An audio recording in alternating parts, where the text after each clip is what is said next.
capítulo 3 del Evangelio de Lucas. Acabamos de estar en un culto de oración, por cierto, Alfonso, muchas gracias, te lo has preparado bien. Hemos estado en un culto de oración. Sabéis que desde hace ya, digamos, hace ya mucho tiempo, no todas las iglesias tienen un culto de oración.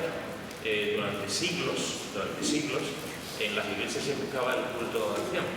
Eso después, digamos, a partir de la década de los años 50 del siglo pasado, hubo ciertos movimientos, ciertas ideas, donde se primaban más cosas, aparte del culto de oración. Por ejemplo, se empezó a dar más importancia a los estudios bíblicos en casa, a las células, etcétera, etcétera, ¿no? A las pequeñas reuniones. Y hoy en día hay muchos sitios, muchas iglesias, que ha desaparecido el culto de oración. No estoy hablando de que haya desaparecido la oración, estoy hablando de que ha desaparecido el culto de oración, que es diferente. Pero el culto de oración, como tal, en muchos sitios no existe. Se reúnen en casa, etc., ¿no? Pero como núcleo en la iglesia no. Eso no quiere decir que haya muchas iglesias que lo siguen manteniendo como nosotros, que seguimos manteniendo el culto de oración semana tras semana, mes tras mes, año tras año, ¿no? Una vez con poca gente, otra vez con mucha gente. Esto es así, pero lo seguimos manteniendo persistentemente y fielmente, creo. El tiempo de oración. La palabra de Dios nos habla mucho acerca de la oración, muchísimo. Empezamos en Génesis y terminamos en Apocalipsis, muchísimo. Es uno de los temas que salen más repetidos y con más enseñanza en la Escritura. Y cuando nos acercamos a la oración, podemos hablar de la oración de muchas maneras.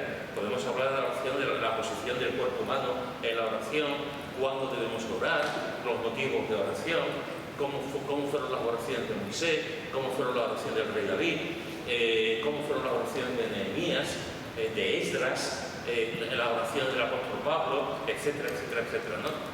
La teología de la oración. Porque en la oración también hay mucha teología y mucha enseñanza, las oraciones de Daniel, etc., ¿no? O sea, podemos empezar a ver la oración y podemos llevarnos años, literalmente años, con la oración. Pero estaréis conmigo seguramente en que una de las cosas en las que podemos aprender más es la vida de oración de Jesús. La vida de oración. Jesús le da mucha importancia. A mí siempre me sorprende esto. Que le demos importancia a la oración nosotros, que somos seres humanos, que somos dependientes, que tenemos mil errores, mil equivocaciones, lo entiendo. Pero Jesús no tenía ni errores, ni equivocaciones, ni pecados, ni nada de nada. Y sin embargo, él necesitaba la oración. Claro, él necesitaba la oración desde la condición humana. No olvidemos que Jesús era verdadero Dios, pero también era verdadero hombre. Y como hombre necesitaban también refugiarse en oración con el Padre y buscar al Padre en oración. Y cuando vemos las oraciones de Jesús en los evangelios, encontramos una enseñanza realmente tremenda en ese sentido.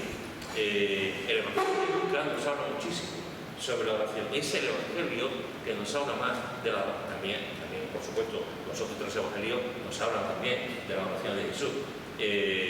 Pero el que habla más de la oración de Jesús es el Evangelio de Lucas. Y la primera oración que encontramos en Lucas de Jesús es el capítulo 3, versículos 21 y 22. ¿Quién lo tiene leer? Capítulo 3, versículos 21 y 22 de Lucas. Aconteció que cuando todo el pueblo se bautizaba, también Jesús fue bautizado. Llorando, el cielo se abrió, y descendió el Espíritu Santo sobre él en forma corporal, como paloma. Y vino una voz del cielo que decía: Tú eres mi Hijo amado, en ti tengo complacencia. Muy bien. Estamos asistiendo, hermanos, esto es algo histórico. Estamos asistiendo al principio del ministerio público de Jesús.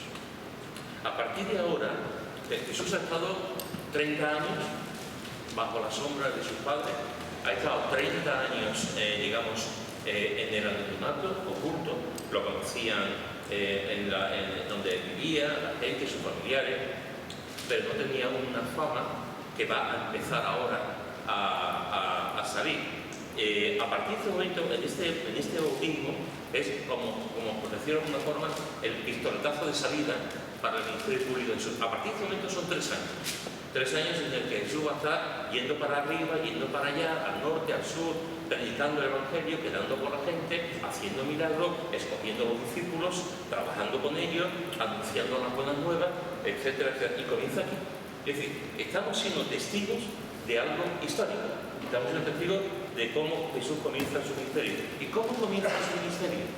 Orando. Alguno podrá decir, comienza su ministerio con el bautismo. Efectivamente, comienza su ministerio con el bautismo. Pero dentro del bautismo hay una oración.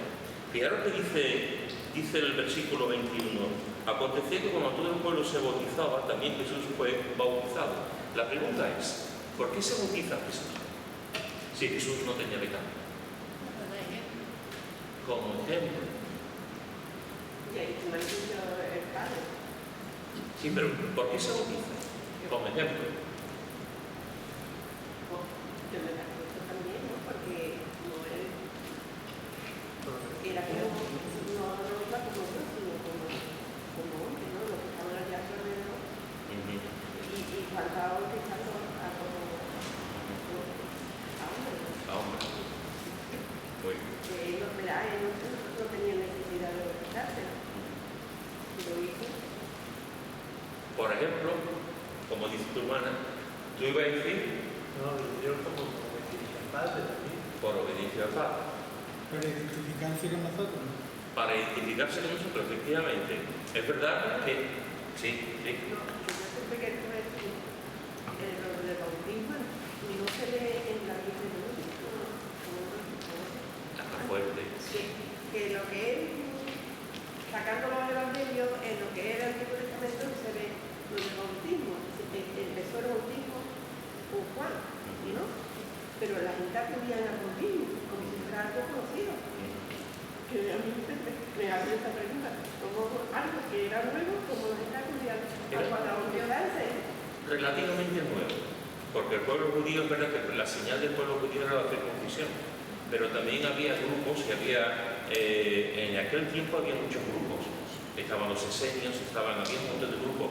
Y para pertenecer a los diversos grupos, una de las cosas que tenían que tener era el bautismo, que significaba que entraba dentro del grupo en el que se estaba. No era un movimiento, digamos, el bautismo, cuando lo vemos en el Antiguo Testamento, las referencias no son muy pocas, sí que hay, pero eso no significa que no se hicieran bautismo. Sobre todo los prosélitos. Había personas que se convertían al judaísmo, estoy hablando del cristianismo, al judaísmo, y aparte de hacer las leyes, de practicar las leyes de la circuncisión, etcétera, también muchos de ellos pues eran objeto del bautismo. Cuando está Juan el Bautista haciendo lo que otros grupos están haciendo también, que es predicando el bautismo. La diferencia de Juan el Bautista con otros grupos es que él estaba anunciando algo que iba a ocurrir y que iba a cambiar la faz de la tierra, como era el tema de que Jesús se iba a bautizar, según he dicho antes, iba a ser el principio de todo. Era una señal de que algo iba a cambiar. Cuando Juan el Bautista está predicando y anunciando y la gente se acerca a él, había un ambiente, en el aire se palpaban cosas. Todo el mundo estaba esperando que el Mesías viniera, desde hacía mucho tiempo. Y él, como otros también, pero digamos, el grupo mayoritario que había era la predicación de Juan el Bautista. Y Juan el Bautista, una de las cosas que hacía era practicar el bautismo, pero no porque el bautismo fuese. En ese bautismo, Juan siempre estaba apuntando que va a venir uno, que va a venir uno que es mayor que yo y que va a cambiar cosas. Entonces, había un ambiente en Israel, un ambiente de que algo iba a ocurrir. Había mucho tiempo de silencio, 400 años de silencio de la voz de Dios, no habían salido profetas, no se escuchaba a gente diciendo nada, había como un silencio, y en ese momento hay como un hambre de que van a ocurrir cosas. Como esta mosca que no me deja, le habré gustado pelo, no sé, porque mira que tengo poco pelo, pero y en ese sentido, fijaros que dice que cuando todo el pueblo se bautizaba, también Jesús fue bautizado. Y en la línea que está diciendo Antonio, Jesús no necesitaba bautizarse, Jesús no tenía pecado y tampoco tenía que arrepentirse. Aquí el pueblo se arrepentía, no tenía que arrepentirse de nada. Jesús no se arrepintió por la sencilla razón de que nunca tuvo pecado, por tanto no se podía arrepentir de nada. Todos conocéis la historia de mi hija de la pasión, la historia de Corrie. No sé si habéis leído El refugio secreto de Corrie ten Boom, o habéis visto la película como antigua. Corrie ten Boom fue una hermana suiza o holandesa, juntamente con su hermana. Toda su familia era creyente. Su padre era relojero, y cuando los nazis invadieron Holanda y empezaron a coger los judíos, la familia de Corrie ten Boom, el padre, en su casa hizo una habitación secreta, y en esa habitación secreta él guardó a varios judíos, salvó la vida literalmente a varios judíos. Al cabo de un tiempo, los nazis lo descubrieron, entraron a la casa, descubrieron el refugio secreto, por eso se llama el libro El refugio secreto, y se llevaron, el padre murió y se llevaron a las dos hermanas, a Corrie ten Boom y a su hermana Betsy ten Boom. Se la llevaron a un campo de concentración. En el campo de concentración, Betsy murió, pero Corrie ten Boom fue liberada. El Señor la libró, y después de salir de allí durante muchísimos años, hasta que se la llevó el Señor, ya como muy mayor, pues ella iba por las iglesias en Alemania y en todo el mundo predicando acerca de Cristo y acerca del poder de Dios, y contando cómo Dios la sanó, la liberó. Estuvo a punto de morir en muchas ocasiones y Dios puso su mano para que no muriese. Yo os recomiendo que lo podáis leer, El refugio secreto de Corrie ten Boom. La película es muy antigua, no sé si ni siquiera estará, pero es un libro precioso, y la historia, y tiene muchos libros, no solamente eso.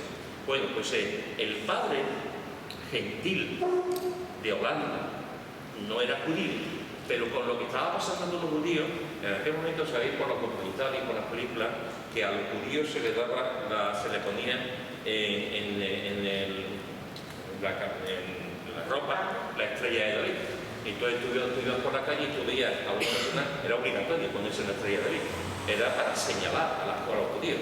Los judíos no podían pasar inadvertidos, desapercibidos. Entonces tú veías a un judío por la calle holandesa y tú decías, este es judío, y se le ponía la piedra, los nazis le podían pegar, se entraba en una tienda y no ibas a comprar pan y no te ofrecían pan. En fin, fue una forma realmente terrible de las represalias de la gente contra los judíos. El padre, que era gentil, de Corrie ten Boom, fue un día a donde se daba la estrella de David, y le dijo que le dice uno. Él era gentil, no era judío, y él se puso la estrella de David como si fuese un judío. ¿Por qué? Porque se quiso identificar con el dolor de los judíos. Se quiso identificar, sin ser judío, se quiso identificar con los judíos. Eso fue lo que hizo Jesús. Jesús se identificó sin ser pecador.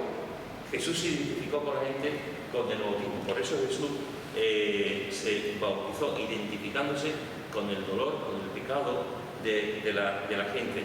Y fijaros que dice, también Jesús fue bautizado. Y fijaros, y orando, el cielo se abrió. Y ahora, este es un detalle que muchas veces pasa desapercibido, porque nos centramos en el bautismo, nos centramos en lo que viene después, que hablaremos ahora también, que es algo impresionante. Pero esta parte, y orando, pasa muchas veces desapercibido. Aquí Jesús está en su bautismo, aparece la voz del Padre, aparece el Espíritu Santo en forma de paloma. Él está para bautizarse, está su primo Juan el Bautista, y nos dice que en todo este contexto, en toda esta situación, en el agua, no olvidamos nunca que el bautismo era, la palabra griega es baptizo, era sumergirlo en el agua. Estas cosas, estas escenas que aparecen, que coge el bautista, lo coge y le da con la mano, coge agua y le echa agua a la cabeza, o una almeja y le echa agua a la cabeza, no es. O sea, él literalmente lo metió en el agua. Pero fijaros que en ese momento dramático, impresionante, en ese momento Jesús ora y orando. ¿Y cuál fue el contenido de esa oración? No lo sabemos, ni idea. ¿O fue más bien la actitud? Ni idea. Ni aquí, ni en Mateo, ni en Marcos se dice lo que Jesús oró. El autor sagrado, los evangelistas, no lo dice. Sabemos que oró porque lo dice, y orando. Pero, ¿cuál fue el contenido de la oración? ¿Fue una oración en silencio? ¿Fue una oración hablada? ¿Fue una oración larga, corta? ¿No fue una oración de alabanza? Pero sí sabemos una consecuencia, que el cielo se abrió. Eso, el cielo se abrió y se manifiesta entonces la presencia de la Trinidad. Jesús ora y en ese momento, orando, el cielo se abre. Esto es impresionante. Esto es impresionante. Santo fue para Carmen.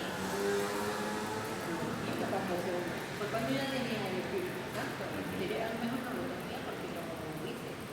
A lo mejor fue algo más.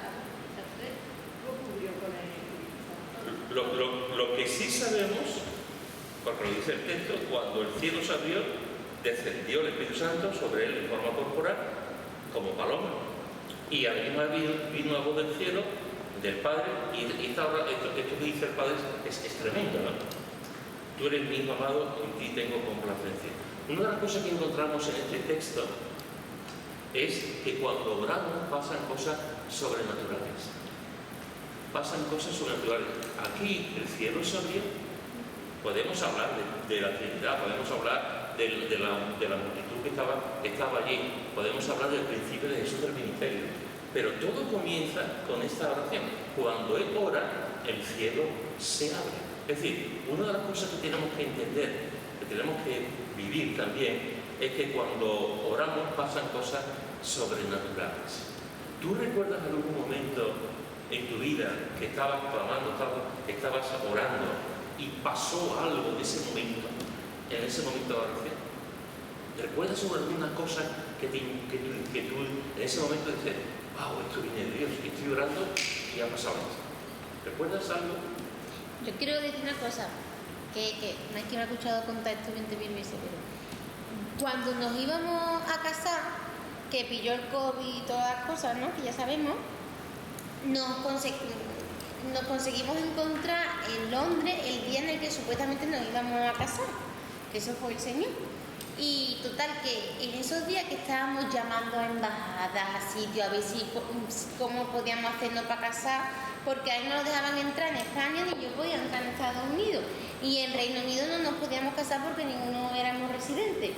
Total, que llamando así, total, y no sabíamos qué hacer.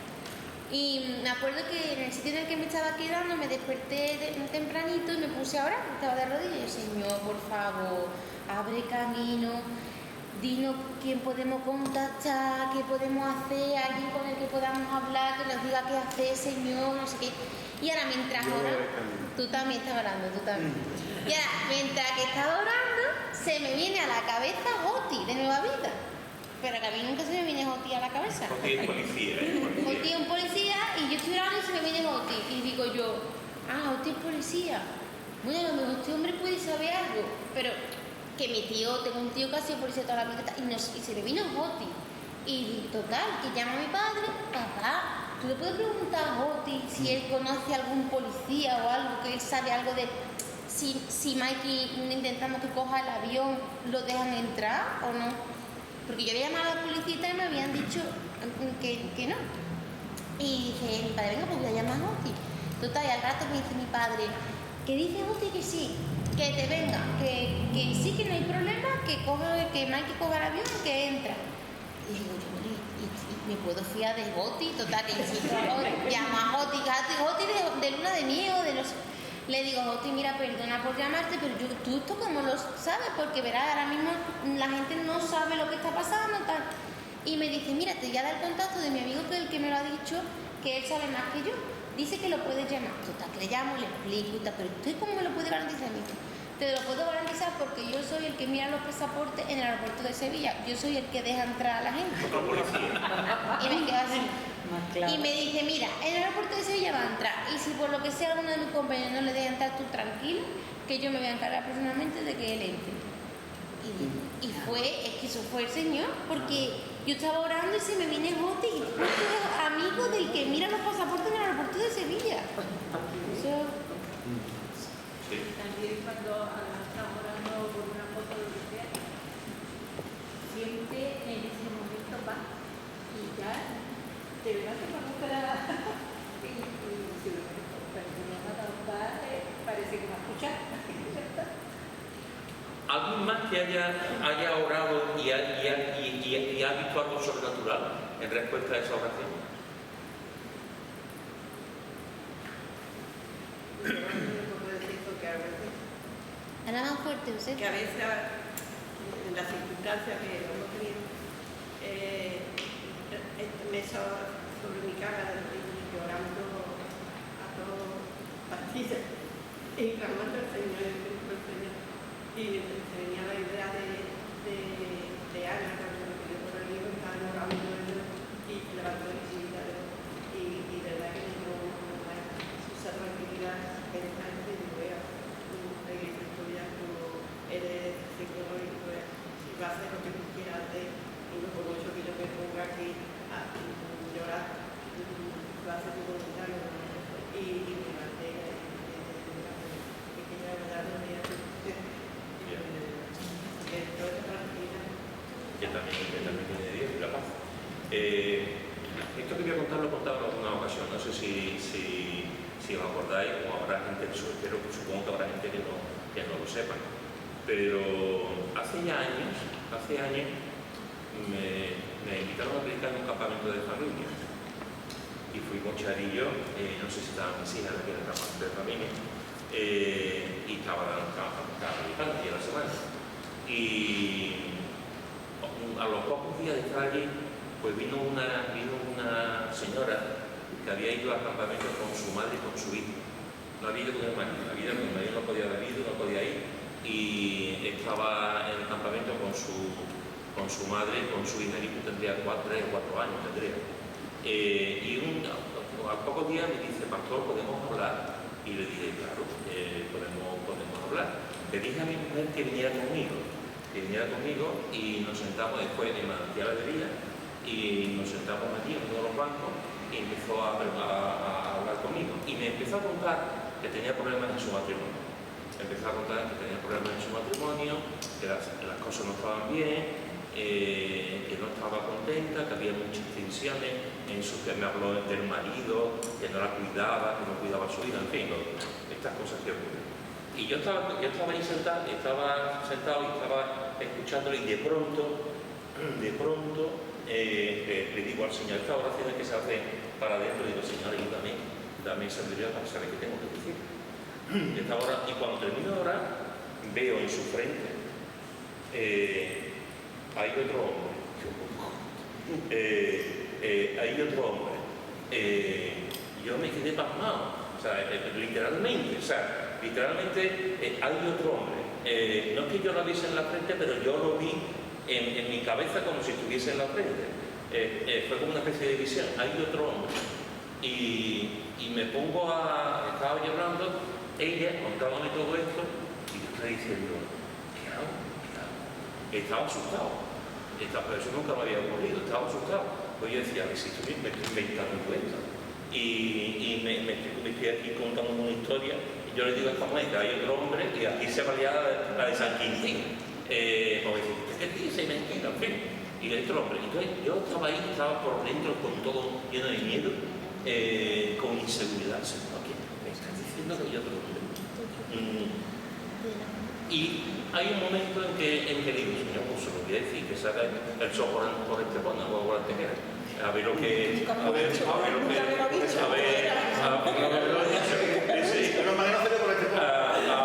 Y entonces ahí digo, y del otro hombre que es lo que es relación a eso. ¿Cómo se quedaría? Y se quedó allí, se quedó blanca y dice, resulta que en la relación del matrimonio no iba bien. Un día por la calle se encontró con un antiguo novio del instituto.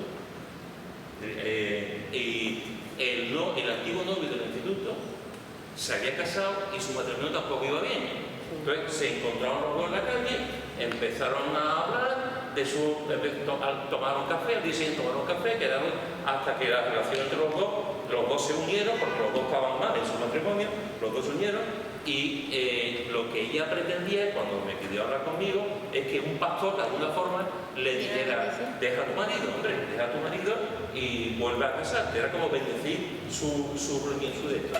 Claro, cuando el Señor me dice: hay otro hombre, yo me quedé, digo, Señor. Y cuando le dije eso, efectivamente me contó esta historia. Cuando terminamos, me dice Shari, dilo tú, ¿te acuerdas?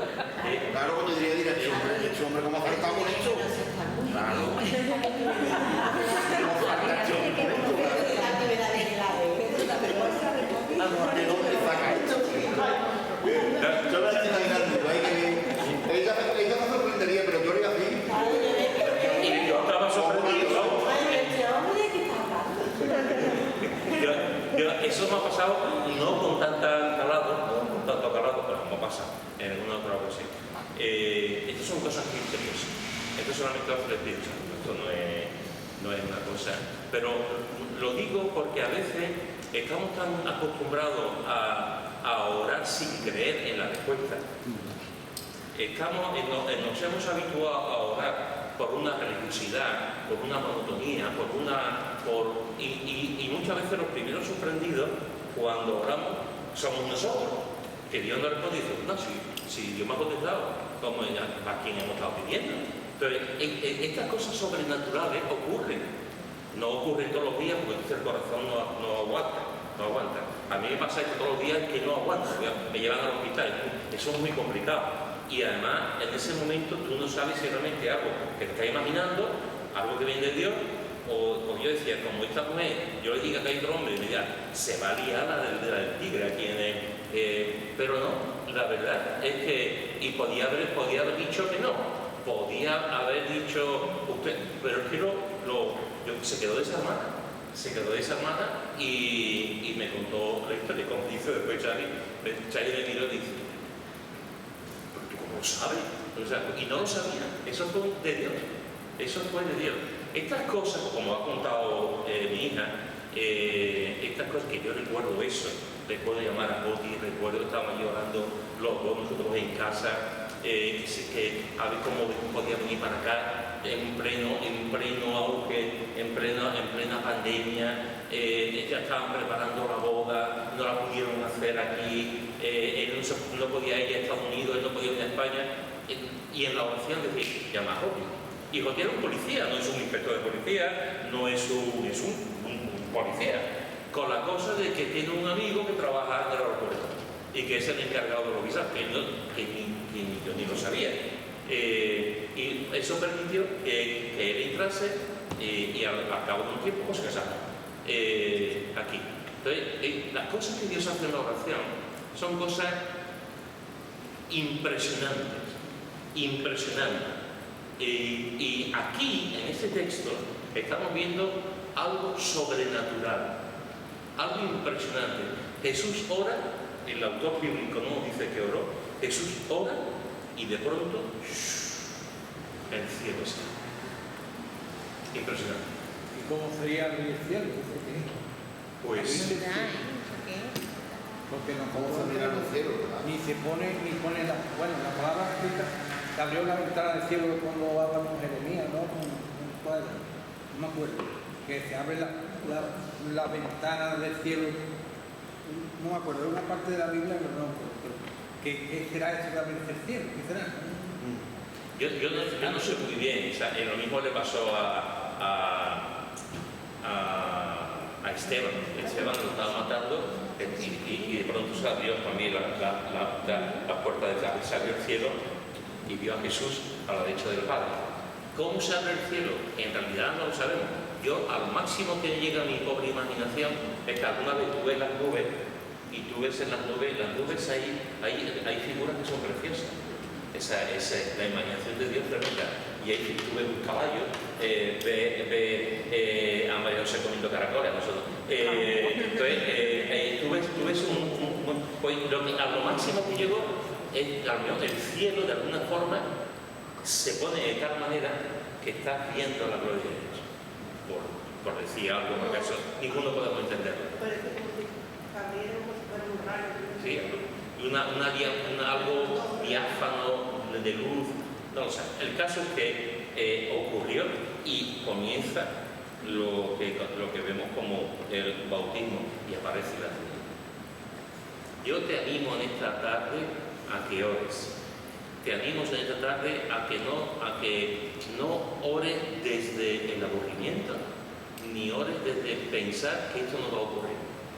Esa es la voluntad de Dios, está por encima de la nuestra. Y cuando oramos, y la Escritura nos habla mucho en este aspecto, cuando oramos pasan cosas sobrenaturales. Cosas sobrenaturales. Y eso nos alienta, nos ayuda y nos da fe. La fe de ellos dos aquel día fue, seguro que fue boom. Aquel día del manantial de vida, mi fe, boom, se disparó. ¿Por qué? Porque pasó algo sobrenatural. Entonces, cuando oramos tenemos que ver que el cielo se abre cuando oramos. En el capítulo 5, en el versículo 16, capítulo 5,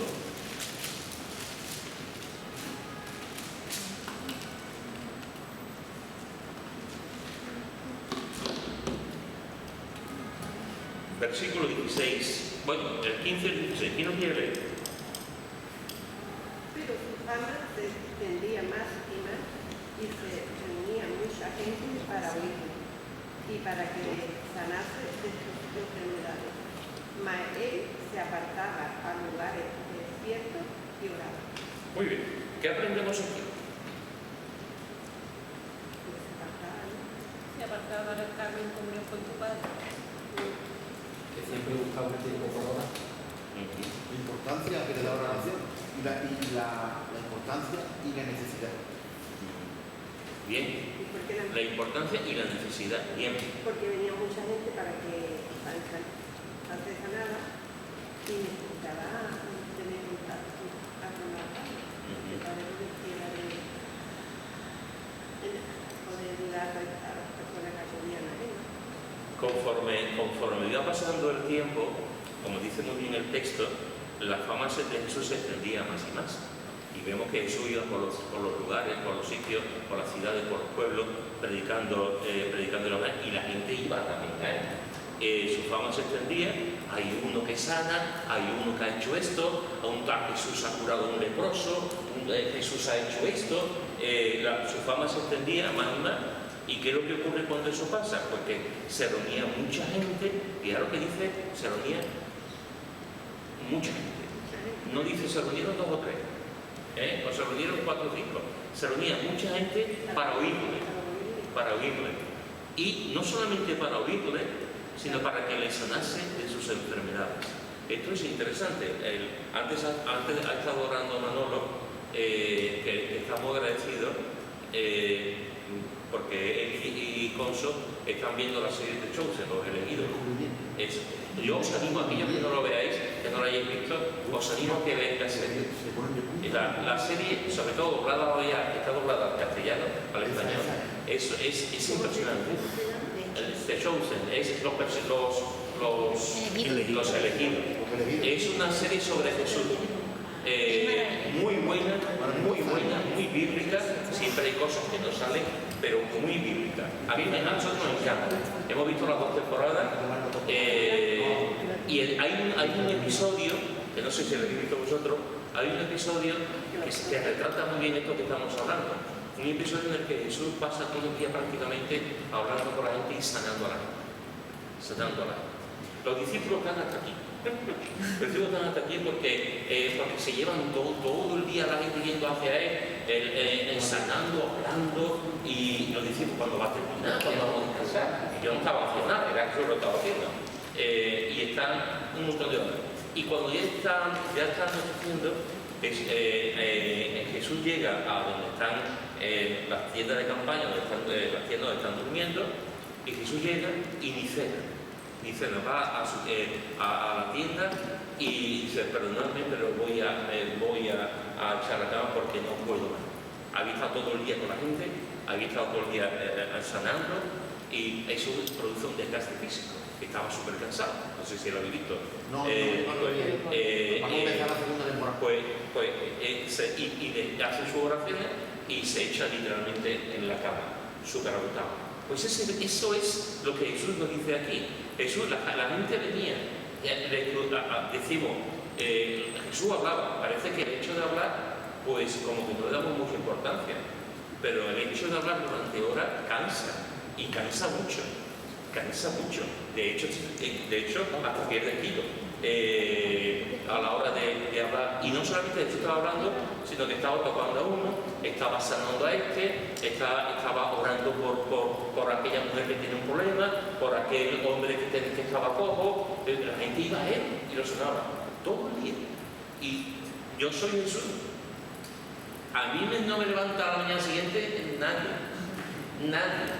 Me llevo 5 días, 5 semanas allí, sin Jesús, fíjate, Jesús dice el texto, mas él se apartaba, me encanta, se apartaba a lugares desiertos y oraba. Se apartaba a lugares desiertos y oraba. Esto es, permitidme esta expresión, esto es intencionalmente.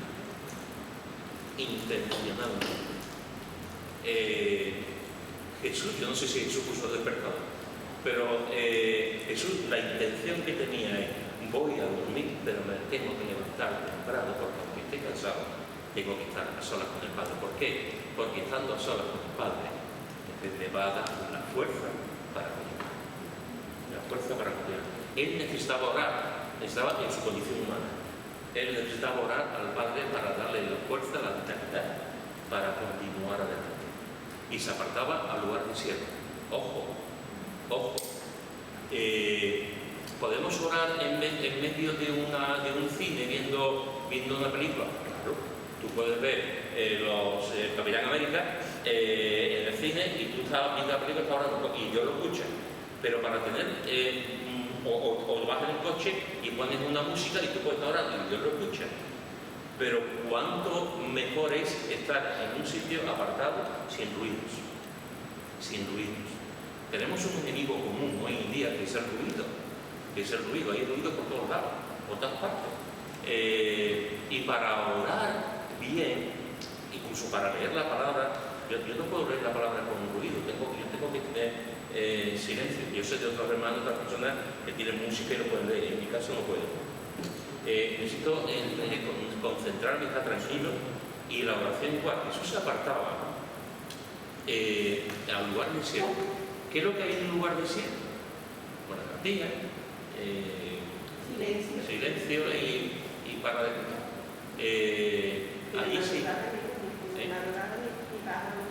Allí se apartaba al lugar desierto para orar, intencionalmente, buscaba al Señor. Si Jesús... Porque yo creo que la oración es que tiene que salir del corazón. Claro. Porque tú te puedes poner ahora ahí como una disciplina de lo que estás diciendo. Si tú realmente estás orando de corazón, no te va nada y busca el momento de ponerte a orar Pero es verdad que, como dice Pedro, puedes orar en cualquier sitio, pero son oraciones de urgencia. En un momento tú vas al médico, o vas a cualquier sitio y en el momento te viene algo al pensamiento y buscas al Señor en ese momento. Y como el Señor te escucha, porque el Señor conoce cada pensamiento que tienes, pues sabes que en ese momento estás puesto a clamar a Él. Pero como se ora solo en tu casa, no se ora en tu casa. Claro. Hay momentos de esas oraciones breves, como me pasó a mí con esta señora: Señor, ayúdame, que tengo que decirle, ¿no? Pedro se está ahogando y Pedro, la oración que hace es: Señor, sálvame. Esta oración breve: Señor, sálvame. No hace una oración como la de Salomón cuando ora por el templo, ¿no? Que es súper larga, ¿no? Pero Jesús nos lo dijo muy claramente: cuando Cuando tú quieras orar, entra en el aposento, en tu casa, y cierra la puerta. Y ponte a orar, en secreto. Por la intimidad, por el silencio, por la tranquilidad. Dios escucha la oración cuando tú estás rodeado de trabajo, claro. Dios escucha la oración cuando tú estás rodeado de los niños, que si los pañales, que si... Claro que lo escucha. Pero cuando estamos en el silencio, para nosotros es mejor, porque nos concentramos más, lo que estamos más y mejor en la oración. Entonces, te invito a que, y a mí también me invito a que busquemos momentos de oración en silencio. Y al contrario de lo que muchas veces la gente piensa, te dice, cuando estamos más cansados, tenemos que tirarnos del sofá y tal. Cuando estamos más cansados, el ejemplo de Jesús es que oraba más. Que oraba más. Porque era consciente de que necesitaba más. Así que fijaros, hermanos, que después de que toda la gente, la fama que tenía, Jesús se apartaba intencionalmente al lugar desierto sin que tuviese nadie. ¿Y qué es lo que hacía? Oraba. Yo quiero compartir un testimonio rápido que me acordaré siempre. Creo que lo compartí en el grupo de Alabanza. Me acuerdo un día de estos días que uno sale rápido porque llega tarde, el despertador, el niño, para que va abajo mucho. Y a mí me gusta tener mi tiempo de oración por la mañana, lo necesito. Y no sé por qué ese día no lo puedo hacer. Y me acuerdo perfectamente en el cruce de Montequinto, donde siempre hay retención. No sé si lo conocéis más o menos, pero ahí siempre hay retención y hay muchos golpes y toda esto. Y me acuerdo perfectamente que estaba en el coche y iba orando y digo, Señor, guarda tú, mi oración es, Señor, guarda mi entrada y mi salida, Padre. Y a mi marido, guárdanos que vamos en el coche. Y me cambié en ese momento de carril. Me cambio de carril y el coche, que me acuerdo perfectamente, que venía detrás, le endiña al delante y le empotra con otro coche. La gente le puede decir, uy, qué casualidad. Yo sé que el Señor puso su ángel, que Dios me estaba escuchando en ese momento, y para mí fue, vamos, que el Señor me guardó de ese accidente. Pues si no, vamos, que vamos, es el momento que puse el intermitente, cambio de carril, viene uno, ¡bum! Y vamos, que yo lo vi pasar perfectamente y escucho, ¡bum! ¡Bum! Digo, madre mía, Señor. Me quedé y mis palabras eran, Señor, guarda mi entrada y mi salida. Cambio de carril, iba orando y el accidente. Y eso se me quedó grabado a mí, lo importante que es que cuando nos movemos y todo, muchas veces no hemos pasado una salida, no, el Señor sabe por qué te ha tenido que pasar en ese momento la salida. Que yo muchas veces cuando voy conduciendo, mi marido, ay, ¿qué me pasa la salida? No sé qué. No, el Señor ha querido, que muchas veces el Señor nos guarda de percances que nosotros no controlamos y en ese momento nosotros, ay, ¿qué ve qué? El Señor nos guarda. El Señor no pasa nada. Claro, y esos son los visibles, pero imagínate los invisibles. Imagínate. Exactamente. El Señor nos guarda. Muy bien, familia. Pues hoy hemos visto dos de las oraciones y de las situaciones en las que oraba. Hemos visto en el capítulo 3 de Lucas fue bautizado por Juan el Bautista, cómo participa la Trinidad entera y cómo Jesús oró. Y orando el cielo se abrió. Que Dios nos ayude también en esos momentos cuando oremos, que tengamos que Dios abra las puertas del cielo también, porque en las oraciones pasan cosas sobrenaturales, cuando oramos. Y hemos visto cómo Jesús después, ya siendo muy conocido, la gente se iba a verlo, se reunía mucha gente, le predicaba, le escuchaba y después le sanaba de sus enfermedades. Y después de todo esto, él se apartaba al lugar desierto porque necesitaba orar. Que Dios nos ayude a orar. Los creyentes que oran no creerme. Un creyente que ora y un creyente que no ora no es lo mismo. No es lo mismo. Antes estaba diciendo Conso de orar por los que no seamos carnales, creyentes carnales, seamos creyentes santos. Un creyente que ora normalmente es un creyente que no es carnal. Normalmente es un creyente que no es carnal. Y es un creyente que busca la santidad. Un creyente que no ora normalmente suele ser un creyente carnal. Que Dios nos ayude a vivir el deseo, la obediencia, que es lo que nos enseña la palabra de Dios, para orar y ser hombres y mujeres, en este sentido hombres y mujeres que se nos pueda conocer, puede decir, hombres y mujeres de oración, matrimonios de oración, jóvenes de oración, una iglesia de oración, etcétera, etcétera, etcétera. Y recordando siempre que orando el cielo se abre. Orando el cielo se abre. ¿Algún comentario, familia? Y no terminamos. Yo ahora me acuerdo que el Señor está apuntado al Padre y ahora intercediendo con nosotros. Bien, pues terminamos y